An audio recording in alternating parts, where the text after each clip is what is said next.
चलिए फिर से एक बार स्वागत है आप सभी का आज के मॉर्निंग सेशन में। साथियों, हम हर दिन यहाँ पर आजाद कोर्स के माध्यम से मिलते हैं और सर्दी से लेकर कैंसर तक हर बीमारी को किस तरह से हम ठीक कर सकते हैं इसके बारे में यहाँ पर बात करते हैं। करीब करीब 1.5 महीना हुआ हमारे इस कोर्स को स्टार्ट हुए और हमने कई ऐसे विषयों पर यहाँ पर बात की है। शायद जो बातें आम आदमी, जो बातें आमतौर पर लोगों को पता नहीं होती है, ऐसे विषयों पर यहाँ पर हम चर्चा करते हैं। और मुझे पूरा विश्वास है कि जो भी विषय मैं यहाँ पर सीख रहा हूँ, आजाद कोर्स के सिखा रहा हूँ, जो भी विषय हम सीख रहे हैं आजाद कोर्स के माध्यम से, जो भी पॉइंट्स हम तक पहुंच रहे हैं उसका आप आचरण कर रहे होंगे और आप लोग अपने जीवन में जो खुशहाली है वो पा रहे होंगे। इस अपेक्षा के साथ फिर से एक बार आप लोगों का स्वागत करता हूं। साथियों, मेरा नाम सुरेश लासे, मैं जलगांव महाराष्ट्र में रहता हूं और मैं एक वैद्य हूं, नाड़ी चिकित्सा करता हूं। पिछले करीब करीब 15 सालों से मैं इस विषय पर काम करता हूं और अभी जो हमने एक अभियान शुरू किया है उस अभियान का नाम है विश्व मुक्त रोग मुक्त समृद्ध भारत अभियान। इस अभियान के माध्यम से हम लोगों को आजाद कराना चाहते हैं और इसीलिए हमने एक आजाद नाम का कोर्स डिजाइन किया हुआ है।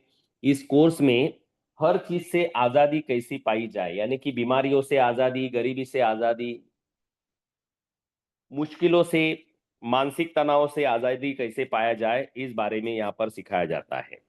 और साथियों, मुझे ऐसा लगता है कि हम अभी फिलहाल BP, sugar, thyroid, heart attack, cancer जैसी बीमारियां किस तरह से क्यों आती है इसके बारे में हम चर्चा कर रहे हैं।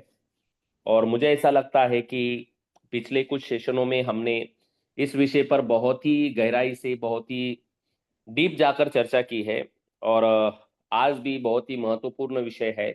अगर किसी कोई सदस्य मीटिंग में नहीं है तो मुझे ऐसा लगता है उस सदस्य को आप लोगों ने बुला लेना चाहिए, क्योंकि आज का जो भी विषय है ये बहुत ही महत्वपूर्ण विषय है, तो उनका मिस ना हो। चलिए तो बढ़ते आगे। सबसे पहले तो मैं रिवीजन लेना चाहूंगा कि हमने कल कौन से विषय पर चर्चा की थी, क्योंकि साथियों दिन भर मेरे इतने सारे विचार मेरे दिमाग में चलते हैं, इतने सारे विषय, लोगों से मिलना होता है, बातें होती है। तो कल क्या हुआ था, शायद थोड़ा सा रिवीजन करेंगे तो मुझे पता चलेगा और हम उस हिसाब से आगे बात कर पाएंगे। तो कौन बताना चाहेगा कि कल कौन से विषय पर हमारी चर्चा हुई थी? प्लीज, आप लोगों से रिक्वेस्ट है कि okay okay okay. Radhe Shyam ji है, राधे श्याम जी यहाँ पर कल हमने कौन से विषय पर बात की थी रिवीजन देना चाहेंगे। तो सर आपसे रिक्वेस्ट है कि आप हमें बताएं कि कल हमने कौन से विषय पर बात की थी। Good morning sir. Good morning sir ji. कल हमने जो छठा तत्व है रासायनिक खाद डाले हुए अन्न पदार्थ उसके बारे में जानकारी ली। से आपने बताया कि हमें ये हाइब्रिड चीज़ों की जरूरत ही नहीं है। हमारे यहाँ जो पहले ओरिजिनल प्रजाति का जो उत्पादन होता था वही काफ़ी होता था, लेकिन किसी षड्यंत्र की वजह से हरित क्रांति के द्वारा हाइब्रिड उत्पादन बढ़ाया गया, जिसे खाकर हमारी आयु, हाइट, दिमाग, इम्यूनिटी कम हो रही है, याददाश्त कमजोर हो रही है। पहले कोई व्यक्ति 100 किलो का बोरा आसानी से उठा लेता था, लेकिन आज वो 25-30 किलो का बोरा भी नहीं उठा पाता है, क्योंकि हाइब्रिड चीजों की वजह से कमजोरी आ गई है। केमिकल खाद की वजह से उसकी हाइट नहीं बढ़ रही, उसका दिमाग नहीं चल रहा है और अलग अलग प्रकार की बीमारियां हो रही है। पहले जो ज्वारी का पीक होता था वो 10 फीट ऊंचा होता था और उसकी जड़ें जमीन में 3 फीट जाती थी। उसकी वजह से उसको, वो पीक को जमीन के अंदर से calcium, vitamin, protein, micro nutrients वो जो पीक है वो खींच लेता था। लेकिन आज की जो ज्वार का जो ये पीक है वो केवल 1-1.5 फीट ही बढ़ता है और जमीन में अंदर भी नहीं जाता। तो उसके वजह से उसे जमीन की जो माइक्रो न्यूट्रिएंट्स है, कैल्शियम है, मिनरल्स है, वो मिल नहीं पाते। और दूसरे महायुद्ध में जो बॉम्ब बनाने का जो संशोधन किया गया, तो जब महायुद्ध खत्म हुआ तो बहुत सारा नाइट्रोजन बचा। तो वहाँ के संशोधकों ने रिसर्च किया कि इतना सारा नाइट्रोजन का क्या किया जाए। तो उन्होंने एक रिसर्च के द्वारा ये पता लगाया कि नाइट्रोजन से, अगर खेत में डाला जाए नाइट्रोजन, तो उससे फसल अच्छी होती है, जल्दी बढ़ती है। तो इसलिए उन्होंने नाइट्रोजन और यूरिया डाला। उससे फसल तो बढ़ी, लेकिन जमीन के अंदर के जो गुड बैक्टीरिया है वो मरने लगे, और उससे जो उत्पादन होता था उसमें कैल्शियम, प्रोटीन, विटामिन कुछ भी नहीं रहते थे। हरित क्रांति के पहले हमारे यहाँ जो उत्पादन किया जाता था, नेचुरली तरीके से किया जाता था, जो उत्पन्न होता था वो, जो धान उगता था वो इंसान खाते थे। और जो चारा, और जो चारा बचता था वो जानवरों को खिलाया जाता था। उससे फिर जो गोबर निकलता था वो गोबर को खेत में डाला जाता था। वो नेचुरल खाद के रूप में उसका इस्तेमाल किया जाता था। और जमीन में जो खोड़ रहती थी उससे जमीन में ही दबा दिया जाता था, और उससे गुड बैक्टीरिया बढ़ते थे। लेकिन ये जो हरित क्रांति हुई, इसमें इसके वजह से नाइट्रोजन, यूरिया वगैरह डालने लगे, तो जो अनाज उगता है उसमें कोई क्वालिटी नहीं रहेगी इसमें, और उसकी वजह से अच्छे बैक्टीरिया भी मरने लगे। और जो चारा खिलाने के लिए तो अभी जानवर है ही नहीं, तो गोबर भी नहीं आता है, तो फिर उससे गोबर का जो खाद मिलता था हमें वो भी नहीं मिल पाता। और गोबर का खाद नहीं तो फिर इसकी वजह से यूरिया डाला जाता है। और यूरिया से बहुत सारी बीमारियां होती है, जैसे याददाश्त कमजोर होना, कैंसर, हाइट कम होना, आयु कम हुआ, चिड़चिड़ापन बढ़ा, इस तरह की विभिन्न बीमारियां होने लगी। पहले 1 एकड़ क्षेत्र में 14 किलो, नहीं, 2 से 4 किलो यूरिया डाली जाती थी, और 20 तो 22 किलो उत्पादन होता था। लेकिन आज 1 एकड़ में 500 किलो यूरिया डालने के बाद भी 10-12 क्विंटल ही ज्वार आता है। यानी जमीन की जो उत्पादन क्षमता है ये बहुत ही कम हो गई, और जमीन बंजर हो चुकी है। आज जमीन में गुड बैक्टीरिया खत्म होने के कगार पर है। पहले 1 ग्राम मिट्टी में 3 खरब जो जीवाणु होते थे, उससे जमीन सुपीक बनती थी। लेकिन आज वही 1 ग्राम मिट्टी लैब में चेक करने के बाद केवल 70 लाख।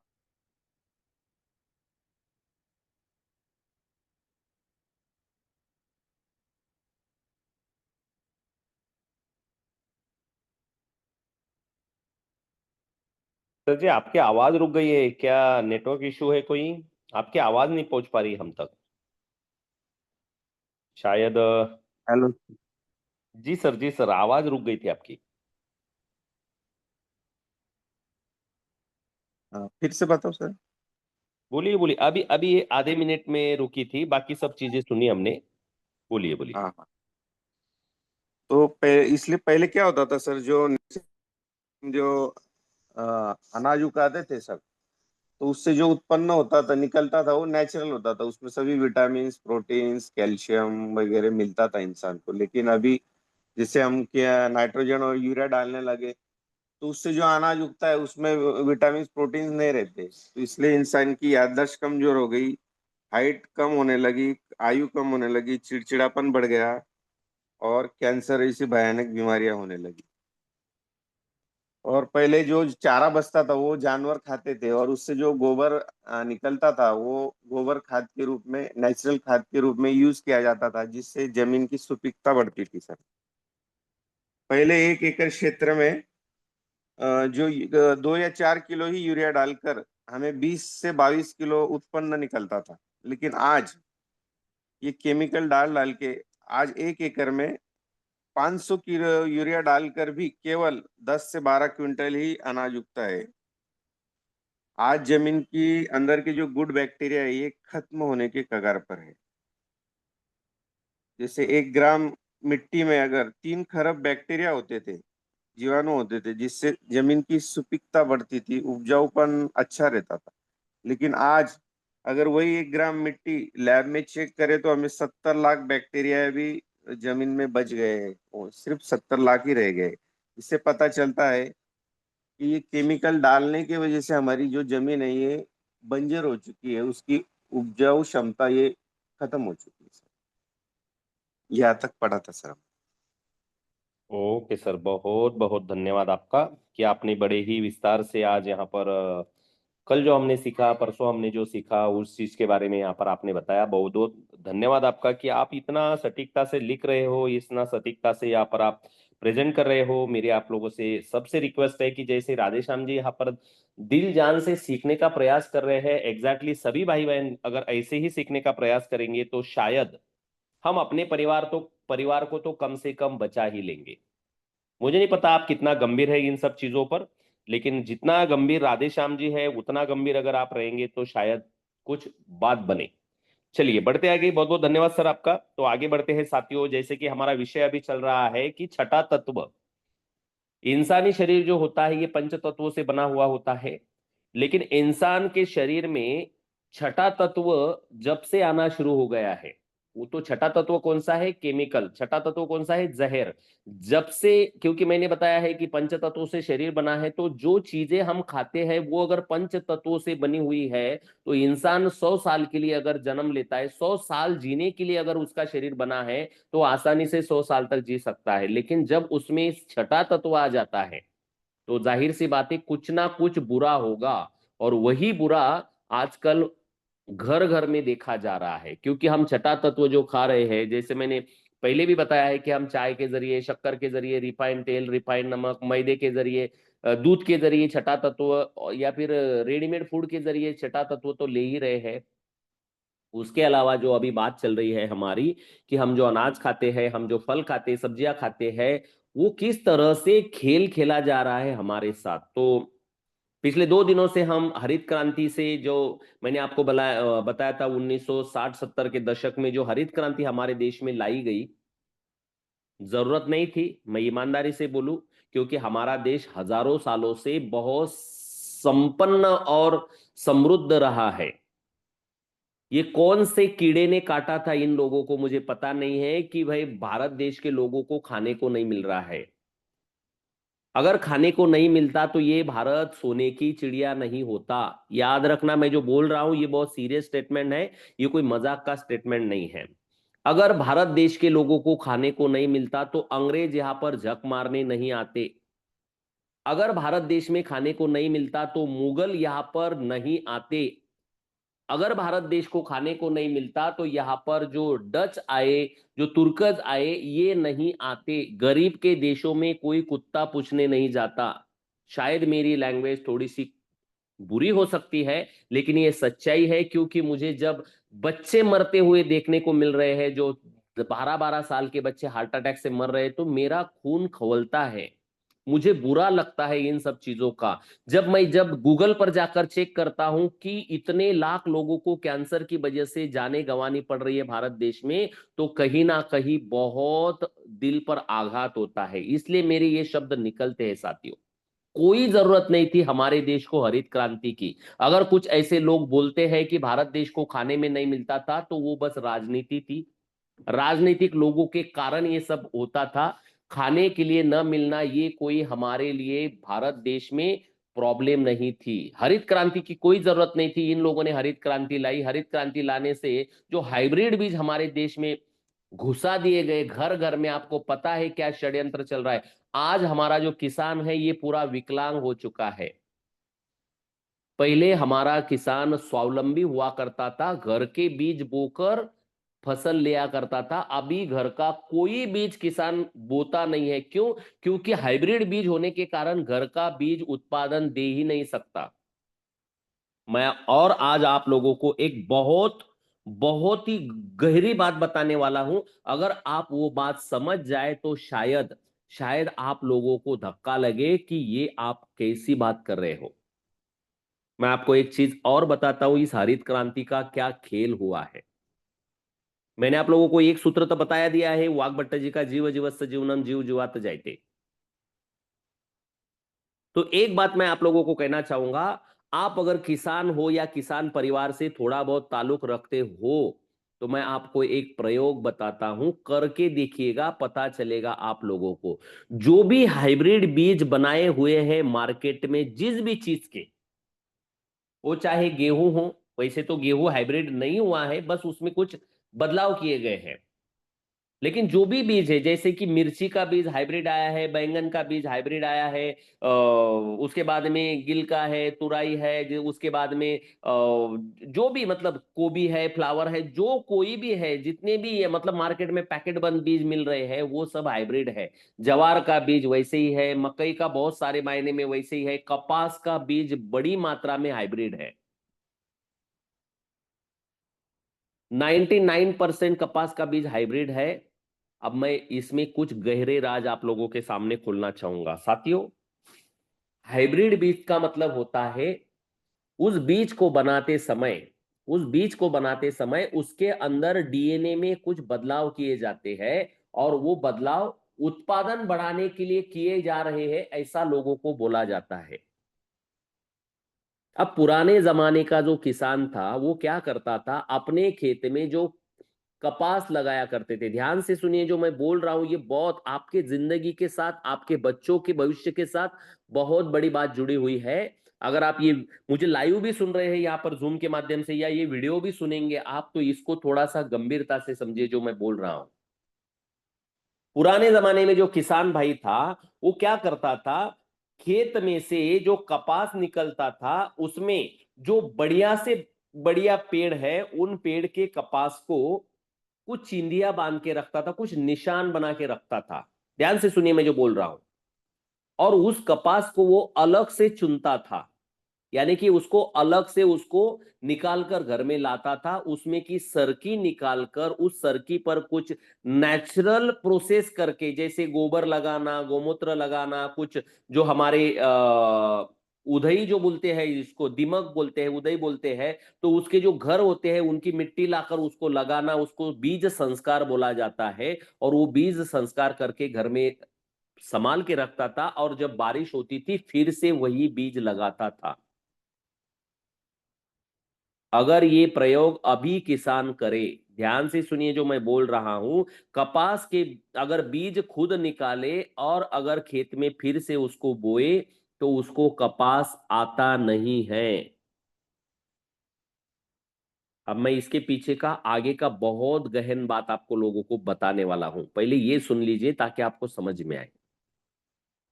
ये जो हाइब्रिड बीज है, जो हाइब्रिड कपासी है, या जवार की मैं बात करूं, पुराने जमाने में किसान भाई क्या करते थे, जो मैंने बताया था आप लोगों को, 10 फीट की जवार हुआ करती थी, तो जो बड़े बड़े सबसे बड़े बड़े कनीस जिसको निकलते थे, उसको किसान भाई क्या करते थे, चिंदिया बांधा करते थे, उनको कपड़े कपड़े के निशान बनाया करते थे। फिर बड़े बड़े जो कनीस होते थे उनको अलग से चुनकर बीज के लिए संभाल के रखते थे, ताकि अगले साल में सबसे बेहतरीन बीज बो तो मुझे फसल बढ़िया से मिले। लेकिन आजकल की जो हाइब्रिड ज्वारी है, अगर ये हाइब्रिड ज्वारी का बीज घर की जो ज्वारी निकलती है, जो अनाज निकलता है, उसको अगर बोएंगे तो उनको दाने नहीं लगते हैं। ये बहुत बड़ा अंदर की बात है, शायद आप लोगों को पता है या नहीं पता है। यही चीज मिर्ची के बारे में भी होती है, यही चीज बैंगन के बारे में भी होती है, यही चीज अन्य फसलों के बारे में भी होती है। अगर आप जो मिर्ची खेत में लगाई हुई है और वो अगर हाइब्रिड बीज है, और उस मिर्ची के पेड़ के अगर बीज निकालकर फिर से आप बोएंगे, तो उनको मिर्ची नहीं लगती है। अब इसमें दो भयानक बातें आपको बताऊंगा मैं। पहली एक भयानक बात है, शायद वो बहुत ज्यादा नहीं है, लेकिन दूसरी बहुत बड़ी है। पहली बात यह है कि अगर वो बीज किसान भाई लगाते हैं और उसको मिर्ची नहीं आती है, इसका मतलब है वो विकलांग हो गया, वो परावलंबी हो गया। जब तक वो दूसरों से बीज खरीदेगा नहीं, तब तक खेत में बोएगा नहीं और फसल निकालेगा नहीं। इसका मतलब इसको अभी जिस भाव में, जिस रेट में बोलेंगे, उस रेट में बीज खरीदने पड़ेंगे। आपको पता है कि नहीं पता है, मुझे पता नहीं है। मिर्ची के बीज पुराने जमाने में किसान घर पर निकालता था, जितना चाहे उतना निकालता था और अपने खेत में बोया करता था। अभी 10 ग्राम बीज की कीमत 200 से 500 रुपए होती है। 10 ग्राम बीज, यानी कि 10 ग्राम अगर 200 रुपए का है तो 1 ग्राम 20 रुपए का हुआ, यानी कि 20,000 रुपए किलो बीज बन गया है। अब झक मार के किसानों को लेना पड़ेगा। कपास का बीज, सुनिए मेरी बात, कपास क्या किलो बिकता है मार्केट में? 70 रुपए किलो, 80 रुपए किलो।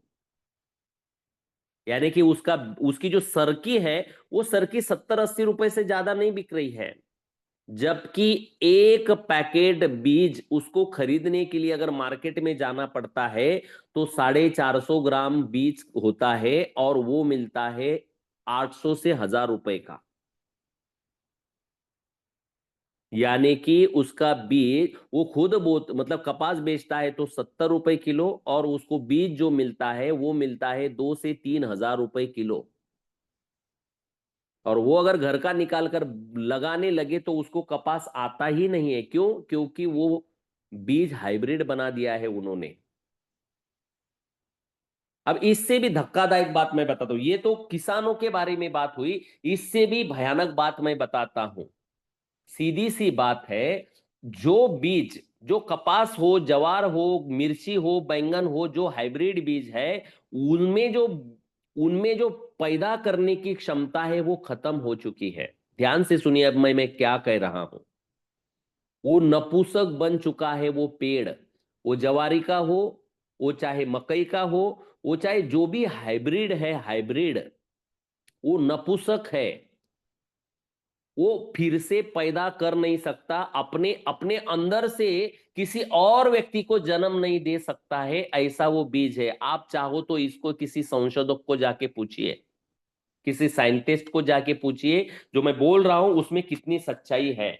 यानी कि जो ज्वारी आती है साथियों मार्केट की, वो नपुंसक ज्वारी है, नपुंसक। उसको खेत में अगर बोया जाए तो उसको दाने नहीं लगेंगे। अब सोचिए, नपुंसक चीजें खाकर इंसान कैसे क्या अपनी पैदावार बढ़ा सकता है, ये बहुत बड़ी बात है। ये बातें कुछ नालायक लोगों के समझ में आती है कि नहीं आती है, जो संशोधक मानते हैं अपने आप को, लेकिन ये खाली सच्चाई है साथियों। खाली रे राजनेताओं तो कुछ लेना देना नहीं, राजनीतिक लोग तो वो तो देश बेच कर खा जाएंगे, उनसे कोई मतलब, उनको कोई मतलब नहीं होता है। लेकिन ये बात इतनी गहरी है कि शायद ही कुछ लोगों के समझ में आ रही होगी। क्योंकि वो जवार है, वो नपुंसक है, उनके दाने जो है वो नपुंसक है। उनको फिर से बोएंगे तो नया दाना नहीं निकलेगा, क्योंकि वो उगेगा तो सही लेकिन वो उत्पादित नहीं कर पाएगा। यानी कि वो अपना पुनर्निर्मित करने की क्षमता उसने खो दी है। और उसको खाकर इंसान भी अपनी पुनर्निर्मित की क्षमता खो रहा है। क्योंकि मैंने पहले ही कहा है, जीव जीवस्य जीवनम, जीव जीवात जायते, जैसा खाओगे वैसे ही बनोगे ना। अगर नपुंसक खाओगे तो कैसे क्या आपके शुक्राणु बढ़ेंगे, कैसे क्या उपज क्षमता आपके अंदर आएगी। और जितनी मिर्ची आप खाते हैं, जितने बैंगन आप खाते हैं, जितने भी जो कोई हाइब्रिड बीज के फसल खा रहे हैं, ये सब नपुंसक है, नपुंसक। और इसको खाकर भारत देश के लोग नपुंसक हो रहे हैं। मुझे नहीं पता मेरी बात आप लोगों को कितनी समझ में आ रही है, लेकिन ये सच्चाई है, और भयानक सच्चाई है। चलिए बढ़ता हुआ आगे। ये तो हुआ साथियों की हाइब्रिड बीज के दुष्प्रभाव। अब दूसरी बात, आगे की बात बताता हूं। अब हाइब्रिड बीज जो होता है, इसके अंदर अगर उसकी इम्यूनिटी कम कर दी है, उसकी हाइट कम कर दी है, उसकी क्वालिटी कम कर दी है, उसका सब मतलब पूरा बस उत्पादन बढ़ाने के लिए उसको, जैसे मैंने बताया ना आप लोगों को, मतलब सुअर को जैसे बच्चे पैदा होते हैं वैसे बैंगन को मतलब बैंगन के पेड़ को बैंगन लगेंगे, मिर्ची के पेड़ को मिर्चियां लगेंगी। उसी तरीके से हर चीज को, जितनी भी हाइब्रिड बीज है, उसको उसी तरीके से सिर्फ उत्पादन दो, उसमें ना क्वालिटी होगी ना टेस्ट होगा। क्या टेस्ट है मुझे बताओ ना, आप क्या टेस्ट लगता है आपको? जो आजकल की मिर्ची आप खाते हो, जो आजकल के बैंगन आप खाते हो, जो आजकल के जो भी सब्जी आप खाते हो, क्या सच में टेस्ट है? एक बार खुद से पूछिए। क्योंकि टेस्ट खत्म कर दिया है, बस उत्पादन बढ़ाने के चक्कर में, लालच के चक्कर में। क्योंकि मेरी बीज का उत्पादन इतना ज्यादा आता है, किसानों को जाकर चिल्लाना, और किसान बोलते हैं मुझे उत्पादन ज्यादा से ज्यादा आना चाहिए, वो बीज खरीदता है। और ये सब पेट भरने के लिए और धंधे बढ़ाने के लिए खेल चलाए जा रहे हैं। लेकिन उस चीज को खाकर लोग क्या बन रहे हैं, किसी को कोई लेना देना नहीं है। अब होता यह है कि वो जो बीज होता है, उसका जो पेड़ उगता है वो कमजोर होता है, तो उसके ऊपर तुरंत तुरंत रोग भी आना शुरू हो जाते हैं। पहले तो बढ़ने के लिए उसको रासायनिक खाद डालना पड़ेगा, यूरिया, फॉस्फेट, पोटैश, डीएपी वगैरह जो भी कुछ है, क्योंकि जमीन दिन ब दिन बंजर होती जा रही है। अब जमीन भारत में कितनी बंजर हो रही है, ये अगर आप गूगल करेंगे, मैं आप लोगों को थोड़ा सा स्क्रीन शेयर करके यहाँ पर दिखाना चाहूंगा, ताकि आप लोगों को समझ में आए कि जो मैं बोलता हूं वो कितना सच है और कितना झूठ है। क्योंकि मैं झूठ बोल सकता हूं लेकिन गूगल झूठ नहीं बोलता। आई होप आप लोगों को ये पता चल ही जाता होगा। क्या मेरी स्क्रीन शेयर हो रही है सर? कोई भाई बहन साथी बताए? यस सर, यस हो रही सर। Okay okay okay. अभी मैं आप लोगों को दिखाता हूं, यहाँ पर गूगल पर जाएंगे हम लोग। ये देखिए, मैंने अभी अभी सर्च किया था, ये पडरे गांव है। ये जो है, ये पडरे गांव के लोगों का एक एंडोसल्फान के बच्चे, ये देखिए यहाँ पर लिखा हुआ है एंडोसल्फान के बच्चे। यानी कि एंडोसल्फान, जिस पडरे गांव में मैंने पीछे भी एक बार जिक्र किया था कि पडरे गांव का एक बहुत बड़ा बड़ा भयानक षड्यंत्र बनाया गया और उस गांव को पूरी तरह से बर्बाद किया गया। उस गांव में इस तरह से विकलांग बच्चे पैदा हो रहे हैं।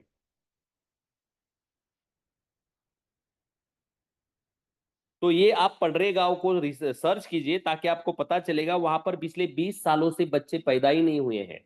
और जो हुए हैं वो ऐसे बिस्तर पर पड़े हुए हैं, इस तरह से उनकी स्थिति है। उनको आप ये डालिए, आपको पता चलेगा इस तरह से उनकी स्थिति है कि उनको देख भी नहीं सकते। कैंसर, 90% लोगों को कैंसर हो चुका है। इतनी भयावह स्थिति है, ये पढ़ सकते हैं आप लोग।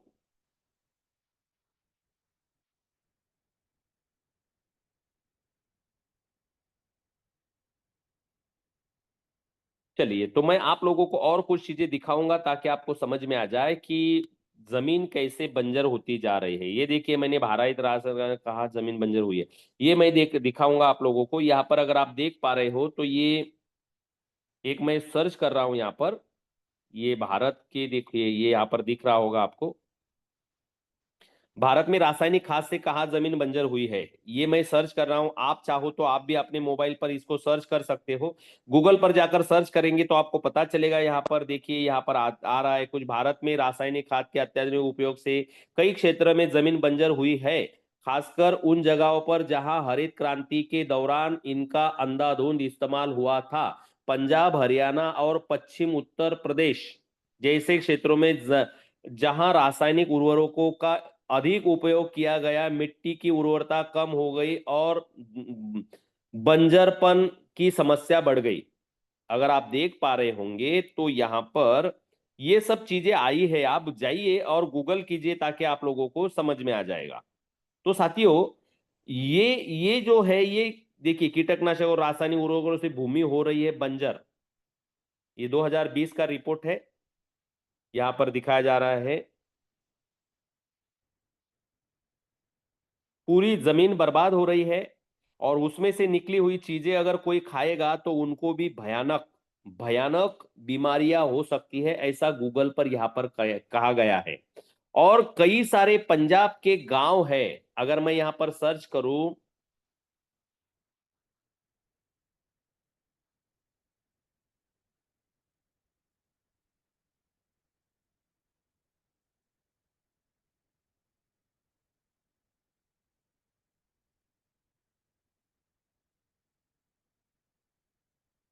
पीछे हमने सर्च किया था तो कुछ ऐसे गांव थे पंजाब में, कई गांव, और बिक्री शब्द का उपयोग करके आप, कोई गांव बिक्री के लिए उपलब्ध है।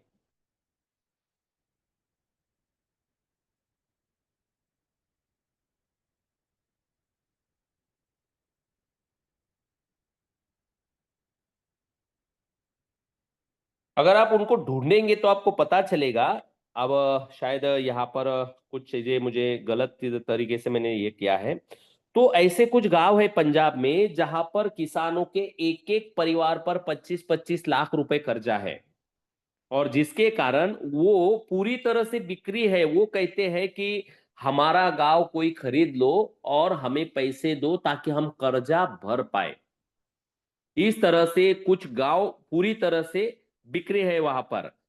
ये जो मैंने अभी दिखाया था आप लोगों को कि पडरे गांव की स्थिति जो मैंने आपको बताई थी, केरल के दशकों से चली आ रही है एंडोसल्फान त्रासदी पर, केरल के।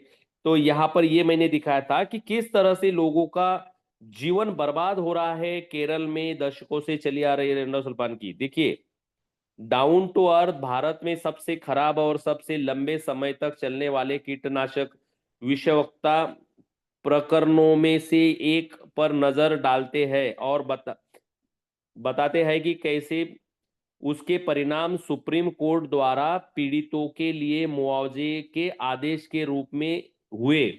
यानी कि सुप्रीम कोर्ट में इसकी अर्जी डाली गई कि हमें हमारे परिवार बर्बाद हो गए, तो सुप्रीम कोर्ट ने ये निकाल दिया हुआ है कि उस गांव को भरपाई दी जाए। अगर आप देख पा रहे हो यहां पर, देखिए ये कुछ लिखा हुआ है यहां पर। द हिंदू की रिपोर्ट के अनुसार केरल ने पीड़ितों के लिए 180 करोड़ रुपए से ज्यादा का मुआवजा निर्धारित किया है। राज्य से 5.2 लाख रुपए तक का नगद मुआवजा दिया गया है। यानी कि जिन लोगों को एंडोसल्फान के कारण प्रॉब्लम हुई है, 180 करोड़ उनको मुआवजा दिया गया है। मुझे नहीं पता आप लोग ये कितना समझ पा रहे हैं। इसको आप जाके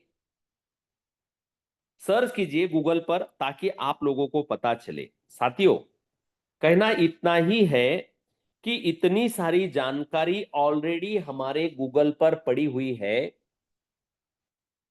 कि कीटनाशकों का इस्तेमाल करके, रासायनिक खादों का इस्तेमाल करके जमीन बंजर हो रही है, इंसानों को कैंसर हो रहा है, लोग मर रहे हैं। आप जाइए पंजाब से जो कैंसर ट्रेन आती है उसके बारे में थोड़ा सा सर्च कीजिए गूगल पे, आपको पता चलेगा। कहने का मतलब ये कि है कि भारत देश की आने वाली स्थिति इतनी भयावह है कि शायद मैं शब्दों में बयां कर पाऊं।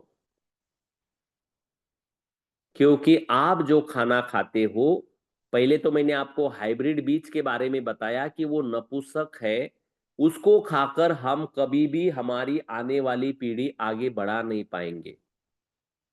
दूसरी बात, वो जो बीज है जो खेत में बोया जाता है, वो जमीन को, सॉरी, वो जो खाद डाले जाते हैं वो बीज है। जो हाइब्रिड है तो उसको स्वाभाविक है, उसकी जड़ें नहीं बढ़ेगी तो उसको घर बैठे खिलाना पड़ेगा। जैसे मैंने जर्सी गाय के बारे में बात की थी। जर्सी गाय क्या है? हाइब्रिड गाय है ना।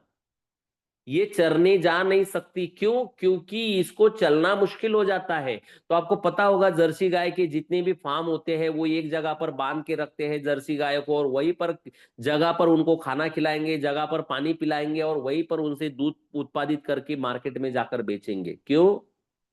क्योंकि उसको हाइब्रिड बनाया गया है, उसके अंदर ताकत ही नहीं है। एग्जैक्टली वैसे ही हाइब्रिड जो फसलें होती है, वो ज्वार हो, गेहूं हो, मकई हो, मिर्ची हो, बैंगन हो, गोभी हो, जो कुछ भी आप खाते हो हाइब्रिड बीज के, इनकी जड़ें छोटी होती है, इनके शरीर में प्रतिरोधक क्षमता कम होती है। तो इसके लिए इनको ऊपर से खाद डालना पड़ता है, आयता खाद देना पड़ता है उनको। वो मेहनत नहीं करते जमीन से लेने की, उनको आयता देना पड़ता है, उनको रेडीमेड देना पड़ता है। और इसी रेडीमेड खाने की वजह से उनके ऊपर कई सारे रोग और बीमारियां आती है।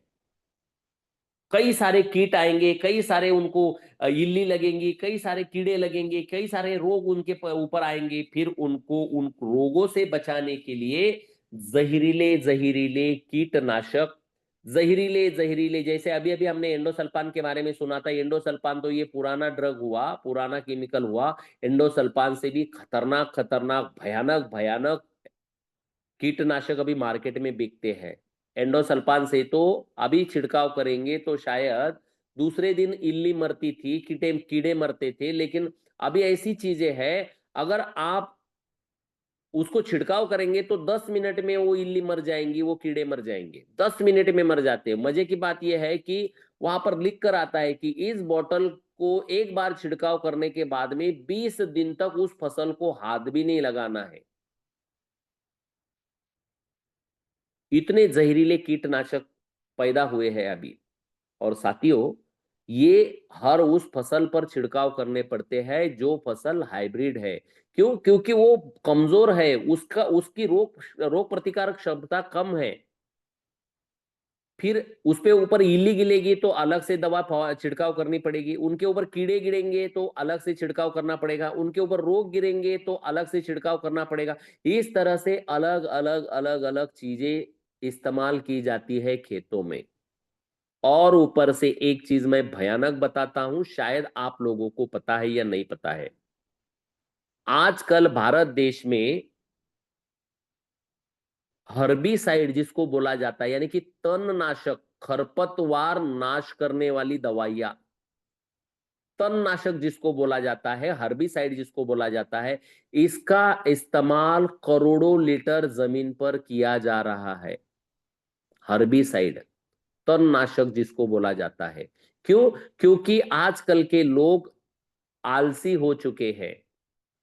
खेतों में मजदूर नहीं मिलते। क्यों नहीं मिलते? क्योंकि सरकार जो है ये हरामखोर सरकार है। मुझे माफ करना इस शब्द को इस्तेमाल करने के लिए, लेकिन ये बहुत बुरा शब्द है, लेकिन मुझे इस्तेमाल करना पड़ रहा है। ये लाडली बहन योजना को 1500 रुपए देंगे, लोगों को 500 रुपए का कुछ और देंगे, सड़ा हुआ अनाज लोगों को 2 रुपए किलो से खिलाएंगे। और इसके कारण से, क्योंकि इनको वोट चाहिए, और वोट के कारण इन लोगों ने क्या किया, लोगों को विकलांग बना दिया।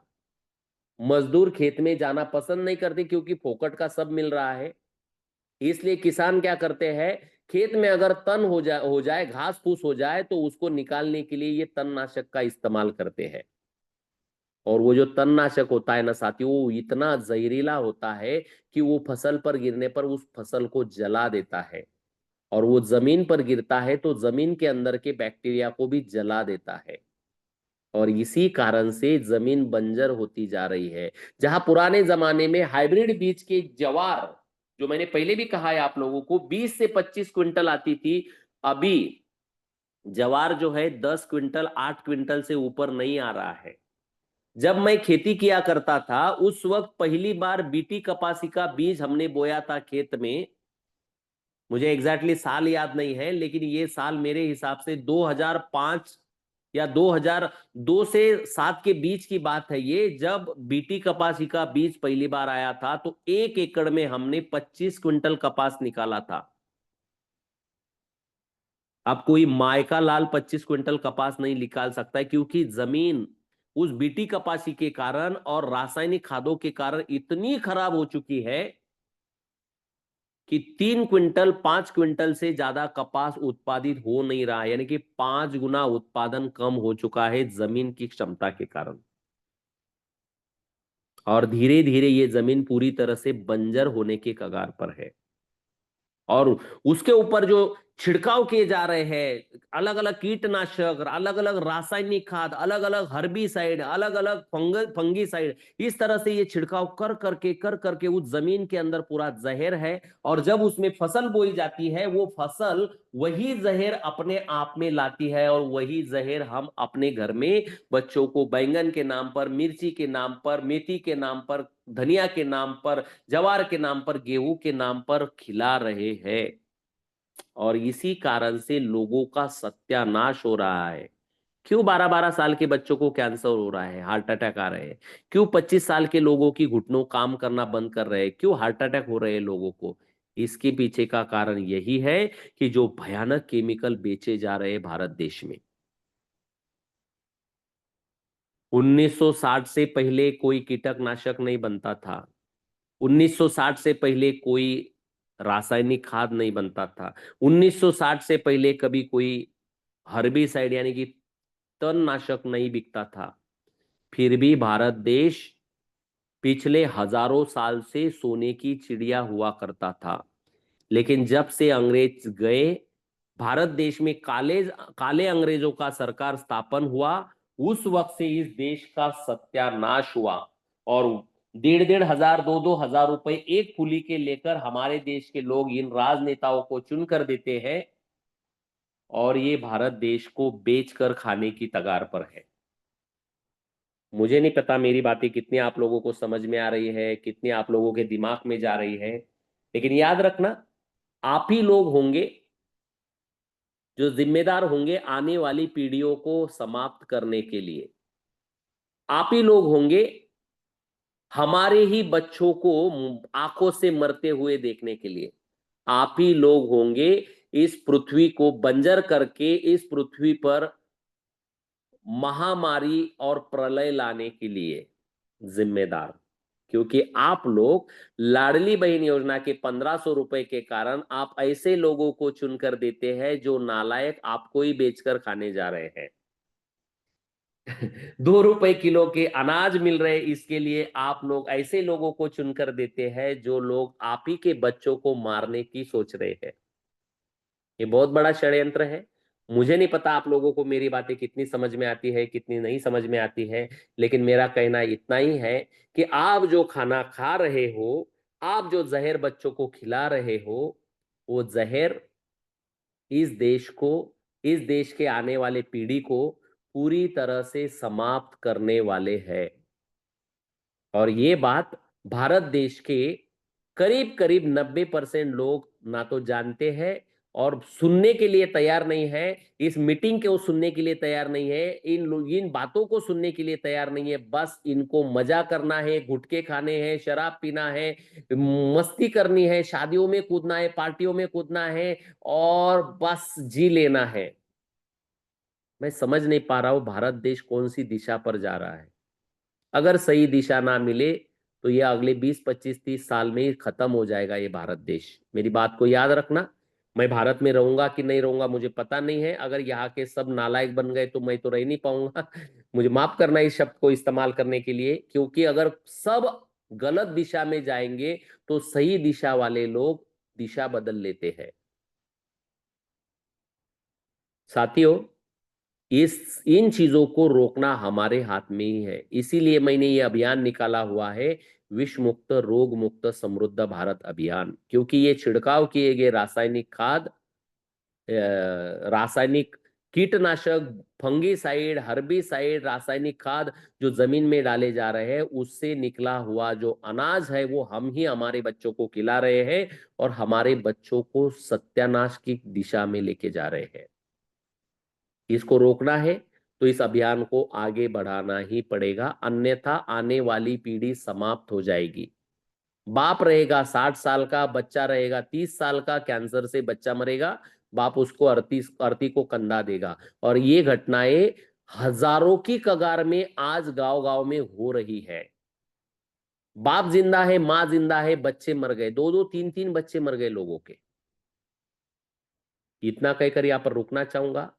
मेरी बात अगर आप लोगों को समझ में आ रही है तो इस वीडियो को ज्यादा से ज्यादा शेयर कीजिए।